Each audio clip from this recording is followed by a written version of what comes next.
wanted to touch bases with you, first of all. If you could, talk about, go back to Phil Boyer walking in the door of AOPA the first time as the boss. Look at that and what your perception was of the organization at that point and where you are now, and maybe a little bit of what you wish you knew then. Well, first of all, let me correct one thing, although it's a kind of comical correction. You say I've been running AOPA. I would probably have to say it's been running me for the better part of 2 decades. Remember, I work for the members, and they have pretty much good access. And as email has entered our marketplace in the 90s, I certainly respond as much as I can to member email. So it does run you. You don't want to take a vacation and not stay up on your email. But really, to the serious question that you asked, I came into AOPA as an almost 25-year member. So it meant a lot to me, not knowing a thing about the organization. It was important to me. Just like everybody, when you first learn to fly, for the technique, for the magazine, for the information, and I didn't even think about the government relations part. However, I will say this. No way in my first 6 months did I realize that without this organization that I'd been a member of, there probably would be no general aviation as we know it today or then in the United States. Aero-TV is brought to you by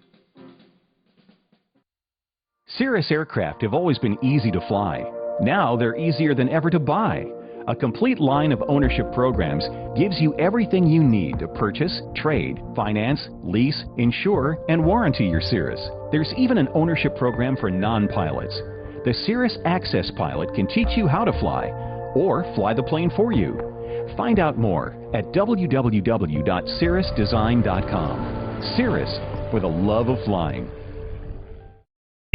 I thought I was going to be the leader of a giant flying club. I had been active as president of the Sacramento Valley Pilots Association in Northern California. Like most flying clubs, a social kind of organization. Yeah, you did a few things, but basically it was the camaraderie and the socialization of flying. And I got in here and I thought the same, but it took about 6 months for me to understand this is a big enterprise. I like to look at it as member by member. But it is a giant enterprise. I mean, to do what we do takes dollars. To get the dollars takes members. To keep the members takes a renewal cycle. And AOPA was doggone good at that. They had a lot of base products.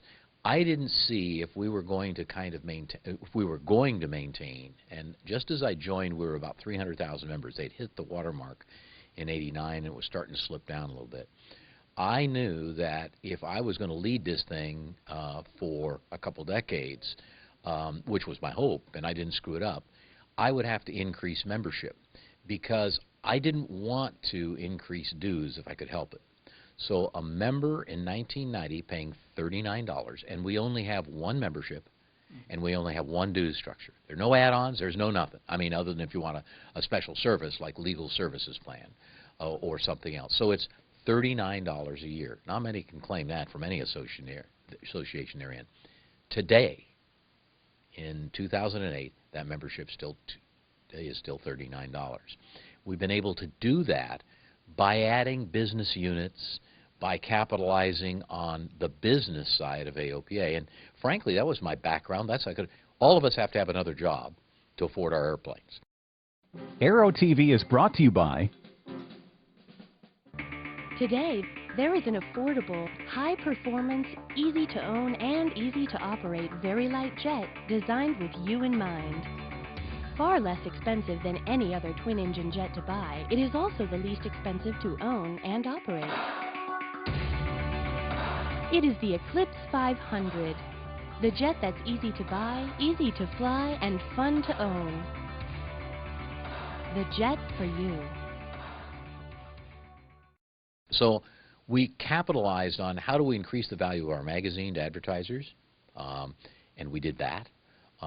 And how do we increase the size and scope of the products and services we offer, the credit card, the legal services plan. We started what is now the world's largest pleasure and business aircraft insurance agency. So basically, when membership dues in 1991, when I joined, were almost 36, 37% of the total revenues. Today, they're down to about 26%. And there's been a huge growth. AOPA has grown from about $25 million in annual operating expense to somewhere near, with the Safety Foundation, $70 million. But all of this means for members we can provide more services, we can put on a flight planner and not charge for it, we can put on fuel prices and not charge for it, and we can keep the dues low, which is my most important asset.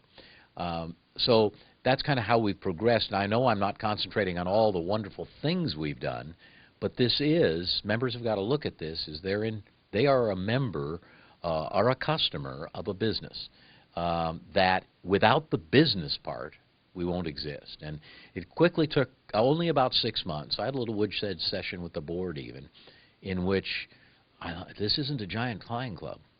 This is a big operation that I got a lot of mouths to feed that work here and are dedicated to aviation, and we've been able to successfully do that. I have one analogy that we just ran a couple months ago. If you considered AOPA as a shareholder company, in other words, we had 300,000 outstanding shares, okay, because that was how many members in '91, and you look at us today, 414,000 shareholders, so a little dilution. If you'd have bought a share of AOPA stock, if it existed, because the members really own the company, it would have cost $13.